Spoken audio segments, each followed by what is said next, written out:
Halo, Assalamualaikum warahmatullahi wabarakatuh. Oke, saudara-saudariku, jumpa lagi dengan saya di channel Joni Iswahyudi. Oke guys, inilah sederet infrastruktur di masa pemerintahan Bapak Presiden Joko Widodo di wilayah Papua guys. Jadi Papua adalah titik fokus untuk pembangunan wilayah timur Indonesia guys. Jadi untuk memajukan ekonomi, mempermudahkan distribusi barang dan lain sebagainya, untuk menjadikan wilayah Papua satu harga dengan di Pulau Jawa. Jadi guys, keputusan presiden, instruksi dan lain sebagainya dilakukan oleh presiden untuk mempercepat pembangunan di wilayah Papua Timur, khususnya di wilayah Indonesia Timur, di Papua dan di sekitarnya guys. Jadi kita lihat segudang infrastruktur di masa pemimpin Bapak Presiden Jokowi untuk memajukan dan menjadikan SDM Papua lebih unggul lagi menuju Indonesia maju. Oke guys, jadi seperti apa pembangunannya? Mari kita simak bersama, ikutin videonya sampai selesai guys. Oke, langsung saja let's go video. Selama pemerintahan Presiden Joko Widodo, Papua merupakan salah satu daerah yang menjadi titik fokus pembangunan. Berbagai infrastruktur dihadirkan sebagai langkah nyata memperkuat perekonomian masyarakat Papua. Sejumlah instruksi maupun keputusan presiden dibuat untuk mendorong percepatan pembangunan provinsi paling timur Indonesia itu. Presiden Jokowi berharap, dengan dibangunnya berbagai infrastruktur di timur Indonesia itu dapat memperkuat perekonomian dan menyejahterakan masyarakat Papua. Instruksi Presiden nomor 9 tahun 2020 merupakan salah satu payung hukum dalam upaya mempercepat kemajuan pembangunan di tanah Papua. Bukti lain dari komitmen Presiden Jokowi adalah dia merupakan presiden satu-satunya yang tercatat sudah mengunjungi Papua sebanyak 12 kali sejak awal memimpin negeri ini. Kunjungannya itu sebagai bentuk perhatian kepada masyarakat Papua sekaligus untuk memastikan proyek pembangunan berjalan baik. Namun sebelum videonya dilanjut, alangkah baiknya jika kalian semua mendukung channel ini dengan cara tekan tombol like, subscribe dan aktifkan lonceng notifikasinya, agar channel ini semakin maju dan berkembang. Berikut beberapa infrastruktur yang difokuskan Presiden Jokowi dalam membangun Papua. Jembatan Youtefa. Jembatan ini menjadi jembatan pertama di Indonesia yang didesain dengan tujuan wisata. Dengan adanya jembatan ini, kota Jayapura menjadi pintu gerbang yang berbatasan langsung dengan negara tetangga, Papua Nugini. Jembatan ini akan memudahkan masyarakat yang ingin ke kawasan Poya atau Arso yang menjadi lokasi pengembangan industri di masa mendatang. Untuk diketahui juga, pembangunan jembatan Holtekam juga menjadi jembatan pertama yang dikapalkan secara utuh dan terjauh karena menempuh jarak 3.200 km dengan waktu 28 hari perjalanan. Jembatan sepanjang 1.328 meter termasuk bentang utama 732 meter ini berada di atas Teluk Youtefa yang menghubungkan kota Jayapura dengan distrik Muaratami di Provinsi Papua. Nantinya waktu tempuh dari kota Jayapura menuju perbatasan Sko lebih cepat dari semula 2,5 jam menjadi 60 menit. Menurut Presiden Jokowi, harapannya jembatan ini akan menumbuhkan titik perekonomian baru di Jayapura dan sekitarnya, karena dapat memperpendek jarak antara kota Jayapura dan Sko hingga memangkas waktu separuhnya dari 2,5 jam menjadi 1 jam. Pembangunan jembatan ini diresmikan pada Juli 2019.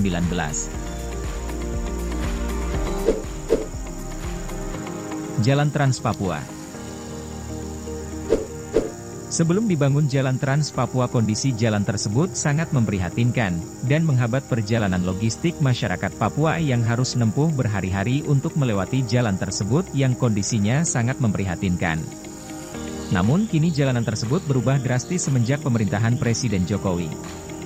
Pengerjaan Jalan Trans Papua menjadi program pemerintah untuk memeratakan pembangunan di luar Jawa. Selama ini, Papua sering disebut-sebut dikucilkan karena pembangunan di wilayah tersebut terkesan tertinggal dibandingkan dengan wilayah-wilayah lain di Indonesia.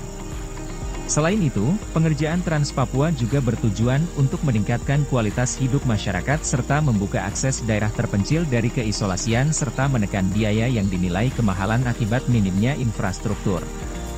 Proyek Jalan Trans Papua sepanjang 4.330,07 km yang menghubungkan Provinsi Papua Barat dan Provinsi Papua dan membentang dari Kota Sorong di Provinsi Papua Barat hingga Merauke di Provinsi Papua. Pembangunan infrastruktur ini menjadi fokus pemerintah dalam meningkatkan perekonomian masyarakat Papua, mengurangi kesenjangan pendapatan serta mengurangi tingginya harga di masing-masing wilayah. Pengerjaannya terbagi dalam 2 provinsi, yakni di Papua Barat sepanjang 1070,62 km, dan di Papua dengan panjang total 3259,46 km. Pembangunan jalan ini telah diresmikan pada 2018 lalu.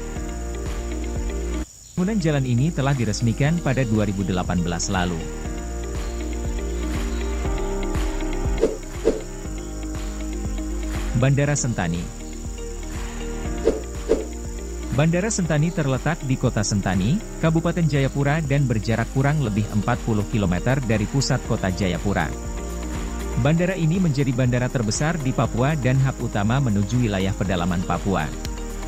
Sebelumnya bandara ini merupakan bandara kelas 1 yang akhirnya dilakukan sejumlah pembenahan terhadap beberapa fasilitas seperti memperpanjang runway, memperluas lahan parkir, apron, dan lain-lain.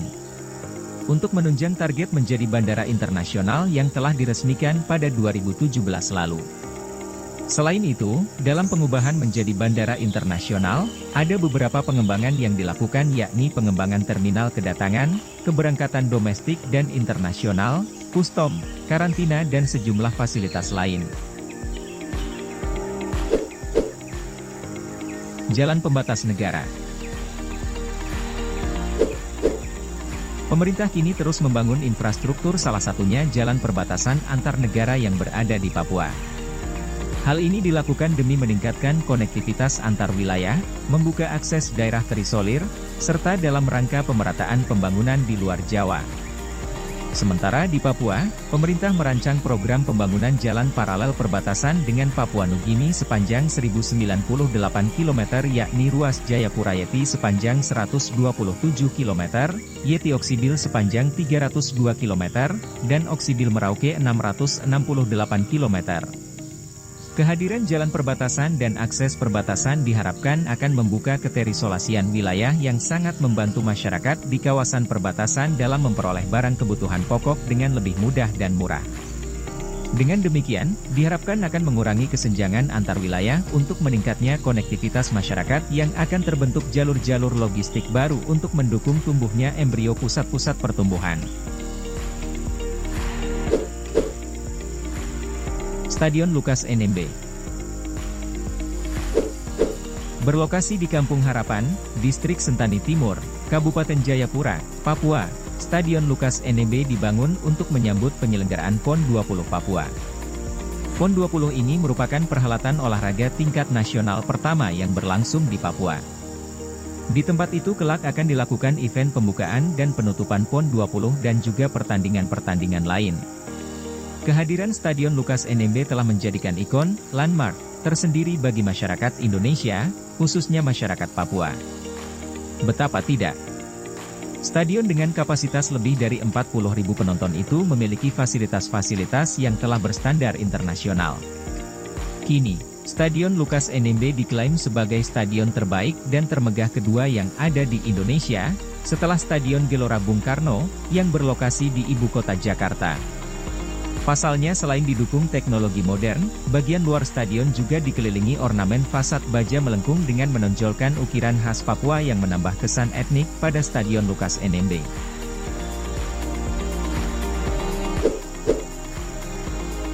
Gedung Papua Youth Creative. Presiden Republik Indonesia, Joko Widodo mengatakan, masih banyak potensi SDM berkualitas di Papua yang belum tergali dan dikembangkan. Oleh karena itu, Jokowi membangun fasilitas Papua Youth Creative Hub yang diharapkan dapat menjadi motor penggerak sekaligus pusat pengembangan SDM, khususnya talenta muda, di Papua. Adapun fasilitas tersebut berada di Jalan Poros, Kelurahan Wahno, Distrik Abepura, Kota Jayapura. Jarak tempuhnya cukup terjangkau, yakni sekitar 11 km dari pusat kota Jayapura. Fasilitas ini dibangun atas lahan seluas 15.000 meter persegi dengan luas bangunan utama sebesar 3.520 meter persegi dan bangunan penunjang seluas 1.812 meter persegi. Fasilitas tersebut merupakan pusat pengembangan talenta muda yang diproyeksikan dapat menjadi wadah untuk menghimpun SDM muda berprestasi Papua dari berbagai disiplin ilmu. Melalui Papua Youth Creative Hub, pemerintah berharap anak muda setempat dapat berkontribusi dalam menurunkan angka pengangguran dan kemiskinan. Fasilitas tersebut diharapkan dapat membantu anak muda Papua dalam mengasah potensi sehingga mereka bisa menyalurkan bakat-bakatnya demi kemajuan Indonesia. Pemerintah terus berupaya mengoptimalkan pembangunan untuk rakyat Papua sehingga merasakan keadilan sebagaimana dinikmati masyarakat wilayah lainnya di Indonesia. Keberhasilan pembangunan di Provinsi Papua seharusnya bisa menjadi tolak ukur karena besarnya perhatian pemerintah untuk masyarakat di tanah Papua. Itulah sederet infrastruktur Presiden Jokowi di tanah Papua. Oke guys, jadi itulah tadi sederet infrastruktur di masa pemerintahan Bapak Presiden Joko Widodo guys. Jadi di masa Bapak Presiden menjabat selama kurang lebih 10 tahun nih, hampir 10 tahun, Papua sudah sedemikian rupa guys. Sudah sangat kelihatan guys kemajuannya, progres dari infrastrukturnya dan SDM-nya guys. Jadi memang keputusan Presiden dan lain sebagainya itu untuk memperhatikan wilayah timur Indonesia guys, seperti Papua, NTT, Maluku dan sekitarnya. Kini Bapak Presiden memang tengah fokus-fokusnya membangun infrastruktur untuk menyamakan atau memudahkan mobilitas, logistik dan lain sebagainya guys. Jadi sederet prestasi Bapak Jokowi selama menjabat 10 tahun di wilayah timur Indonesia, yaitu di Papua. Jadi gimana guys menurut kalian, Bapak Presiden sangat layak dijuluki Bapak Infrastruktur atau apa guys? Nah, jadi tidak hanya di Papua saja guys. Sebenarnya Bapak Jokowi ini di seluruh Indonesia mengutamakan pembangunan infrastruktur terutama guys, agar tidak kalah dengan negara-negara lain. Jadi menuju Indonesia emas, Indonesia maju, tanpa infrastruktur yang memadai, itu tidak akan mungkin terjadi guys. Sekarang yang namanya Indonesia maju atau negara-negara maju itu infrastrukturnya udah canggih guys. Akses kemana-mana sudah enak, tidak lagi berlumpur, tidak lagi becek dan lain sebagainya. Itulah tujuan Bapak Presiden Jokowi untuk menjadikan Indonesia emas, Indonesia maju. Jadi pembangunan seluruh pelosok Indonesia harus merata, agar semua masyarakat merasakan kehadiran negara untuk diperhatikan. Jadi bila daerahnya itu petani, jalannya rusak untuk menjual hasil tani ke pasar dan lain sebagainya, kalau jalannya tidak mumpuni guys, sama saja menyusahkan petani. Harusnya jalannya bagus, mobilitasnya bagus, itu kan sangat mempermudah untuk pengiriman jual beli barang atau jual beli hasil petani guys.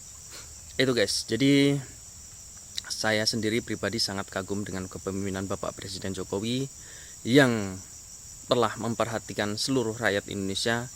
Namun memang tidak ada manusia yang sempurna guys. Sebaik Bapak Presiden Jokowi pun masih saja banyak yang menghujat, banyak yang tidak suka, banyak yang lain sebagainya. Itu wajar guys. Demokrasi Indonesia itu wajar. Ada yang pro dan kontra. Jadi kalian pilih yang mana guys, pro atau kontra? Tulis di kolom komentar. Oke guys, terima kasih sudah mengikuti channel Joni Iswahyudi. Jangan lupa dukungannya dengan cara subscribe guys, karena subscribe itu gratis. Oke guys, jumpa lagi dengan saya di video berikutnya. Assalamualaikum warahmatullahi wabarakatuh.